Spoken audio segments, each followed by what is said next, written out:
Knights Templar not guilty. Knights Templar win heresy reprieve after 700 years. The Knights Templar, the medieval Christian military order accused of heresy and sexual misconduct, will soon be partly rehabilitated when the Vatican publishes trial documents it had closely guarded for 700 years. Vatican declares Knights Templar innocent. On October 25, 2009, the Vatican released the Chinon Parchment that acknowledged that the Knights Templar were innocent of heresy.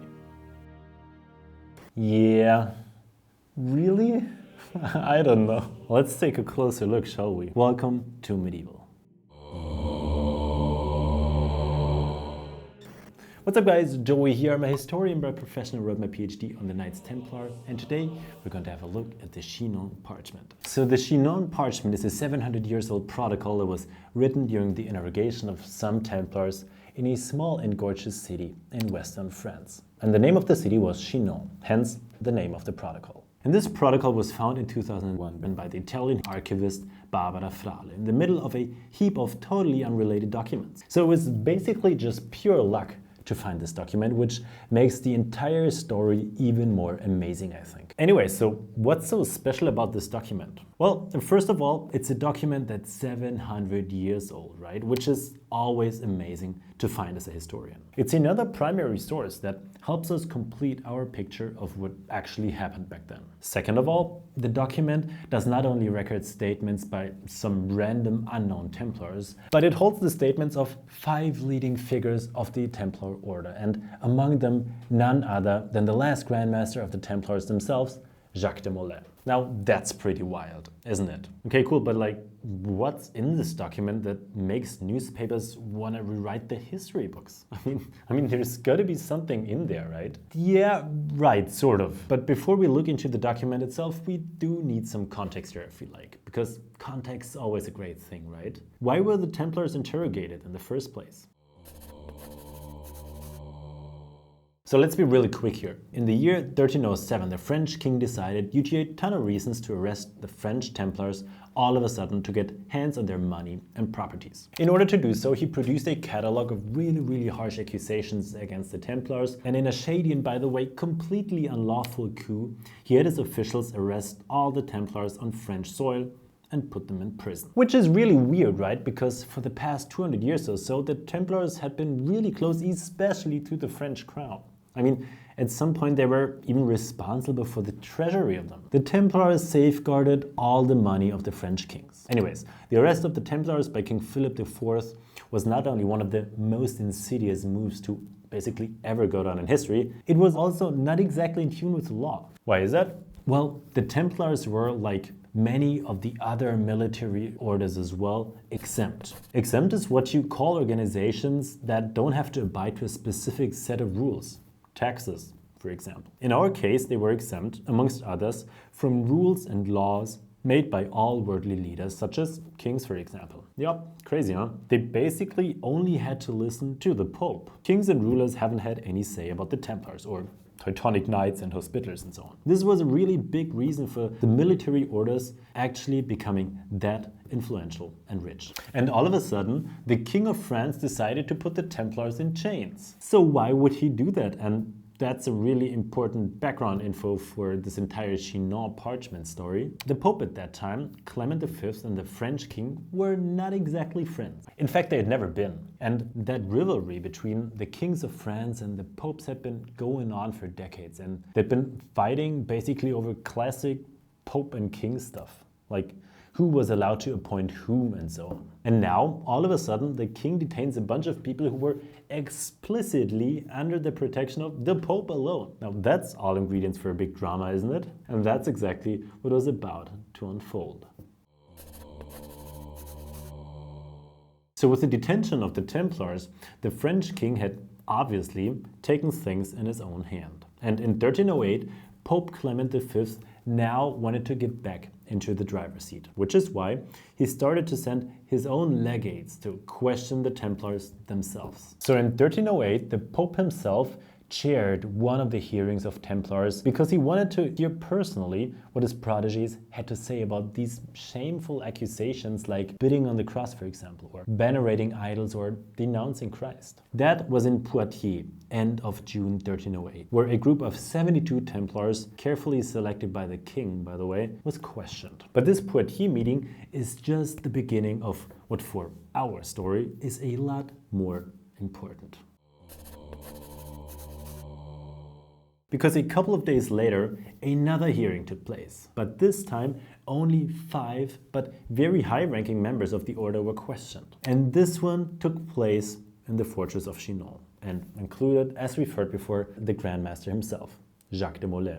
During this meeting, the legates of the Pope basically asked the same questions that all the other Templars were asked as well. And the questions and all of the answers of these Templars at this specific questioning in Chinon were written down in a protocol. And this original protocol was the one that was found by Barbara Frale 700 years later. Anyways, now, surprisingly, the reason why the Chinon Parchment became that popular does not lie in the answers that were given by the Templars. Yeah? I mean, that's kind of what you would think, right? That they gave some revealing insights into some, awkward practices or stuff. At least things that researchers didn't know about before. Well, nope. That wasn't the case, because what actually happened was that the Templars at Chinon admitted to most of the accusations that were made against them. Yeah, even the Grand Master Jacques de Molay. He and the others, for example, all conceded to denouncing Christ. Something you definitely wouldn't expect from a bunch of people that dedicated their life to the defense of the church and Christianity, right? Some of them even said that they had actually spat on the cross and kissed fellow brothers on various parts of their body when they entered the order. Yep, and you know what? The Pope's legates actually absolved them from these sins. They were like, oh, you guys regret it? Well then, welcome back everyone. And I know this might sound a bit weird, of course, now, but it was in fact a very standard thing to do in church law. And it still is. I mean, that's exactly how absolution works. If you regret your sins, an ordained Christian priest can impart forgiveness. And that's what happened at Chinon as well. The defendants said that they regretted what they had done and they were calling upon the mercy of the church, promised to follow the teachings of the church and the Christian doctrine from now on, and then, well, the papal legates, by the power of the Pope, granted absolution to Jacques de Molay and the 4 Templars. In the words of the protocol, after this, we concluded to extend the mercy of absolution for these acts to Brother Jacques de Molay, the Grand Master of the said order, blah blah, church thingy stuff, restoring him to unity with the church and reinstating him to communion of the faithful and sacraments of the church. So what he's saying basically is, you are being forgiven. Welcome back, man. So now the 5 Templars at Chinon officially were part of the Christian community again. I mean, don't get me wrong, they were still detained and the order was not discharged of most of this stuff, but they were sort of back in the game. And honestly, that's what happened to many other Templars as well, namely all those who confessed their sins and repented. Almost all of them were welcomed back in the community of the church. Okay, so now that we know what happened at Chinon, what did Frale, the Vatican commentators, and the media make out of it? Well, this. Knights Templar not guilty. Knights Templar win heresy reprieve after 700 years. Vatican declares Knights Templar innocent. And all of this is nonsense, or at least most of it. This is not only completely untrue, it's also based on entirely wrong information. Because interestingly, the things happening at Chinon were not at all new to scientists. In fact, historians knew for over 100 years what happened at Chinon Hearings. Because although the original protocol obviously wasn't discovered yet, experts long assumed its existence and actually kind of knew pretty well, first of all, that it happened, and second of all, what happened there. How is that, you may ask? Well, for a number of good reasons. First of all, a very famous German-speaking historian going by the name of Heinrich Finke published already in the beginning of the 20th century a short summary of the Chinon Protocol. Second of all, there is a bull going by the name of Faciens Misericordiam that was issued in August 1308 and that explicitly tells us about the hearings and even gives us background information on how the Chinon hearings actually came to be. It says that Templar leaders were supposed to be brought to Poitiers in order to be questioned by the Pope himself, like the meeting we heard about before. But, quote, since some of them were so unwell at the time that they could not ride or could not by any means be brought, 3 cardinals were sent out to perform the necessary inquiries at Chinon. Interesting, huh? And that's not all, because then the bull goes on and even explicitly says that the Templars at Chinon all confessed. I mean, it literally reads, quote, the confessions and testimonies of the aforementioned master and commanders written down as spoken as a legal record by notarial attestation. So no wonder scholars knew about the existence of the Chinon Protocol, because it is explicitly mentioned in another source. The original just hadn't been found yet. I mean, one could argue, of course, that the bull fails to mention the absolution of those Templars, which, you know, as highlighted by Barbara Frale, was indeed the truly noteworthy aspect of this event. Well, yes, true. The bull doesn't say that. But you know, researchers were already well aware of the fact that when someone repented, they'd usually get their sins absolved, even under circumstances like that. It's just how things were handled and how it was done 100 times before with other Templars. So really, it's not surprising or anything, just kind of expected. But it's actually really funny that we don't even have to assume or expect anything, because even the aspect of absolution of those 5 Templars at Chinon had been known to historians before, because there is a contemporary letter written to the Pope that explicitly tells the Pope about the fact that the Templars confessed and that accordingly absolution was granted to them. The letter is most likely written by the papal legates that actually conducted these hearings, and that was intended to bring the Pope up to date with current developments. So the fact that absolution was granted was not only reasonably assumed, but was very well known for like a good century. So the new spin that Frale and the media gave this story was obviously that the Templars were actually absolved from their sins and were, despite that, later burned on the stake and the entire order dissolved. That's what you can get from these headlines, kind of, right? It bears the scent of conspiracy, of crime and unjust behavior towards the Templars, and that now, all of a sudden, the Chinon Parchment was proof that the treatment of the Templars was indeed unjust, because the Pope had actually absolved the order's leadership.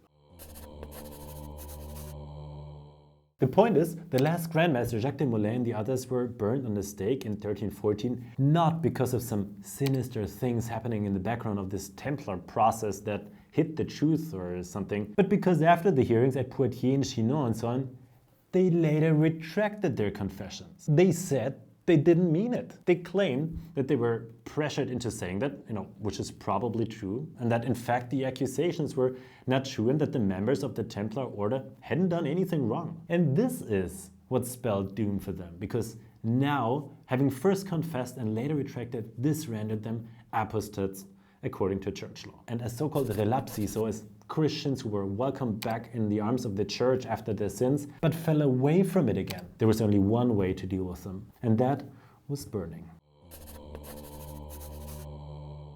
So when people tell the story of the Chinon Parchment, they often miss out on the second part, which led to the parchment becoming so super popular. Because yes, repentant Templars were absolved from their sins indeed, and this is what the Chinon Parchment tells us about. But the ones being burned, they knowingly rendered their absolution of sins irrelevant by later claiming that they hadn't done anything wrong. And that's the important second part of the story. I mean, don't get me wrong, the finding of the original Chinon Parchment is indeed amazing, because it provides further material to our picture of, the Templars. Finding more original sources is always great, of course. However, the find was, and actually is, completely overrated when it comes to its relevancy. Because no, we don't have to rewrite history books, because neither was the content of the Chinon Protocol unknown before, nor does it prove that the Templars were actually innocent. It is just a regular piece of protocol, Matthias Hajduk, a German scholar, put it in a very nice,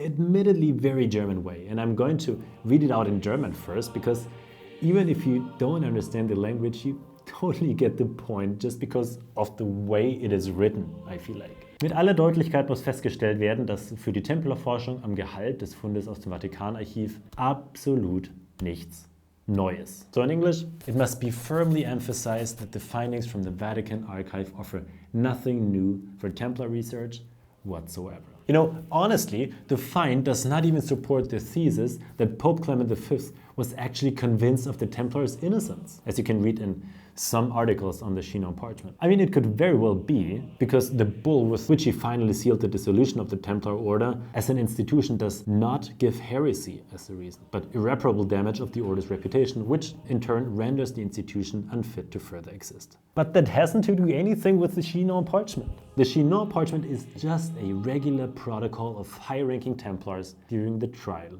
against the order. Thank you so much for watching. See you next time.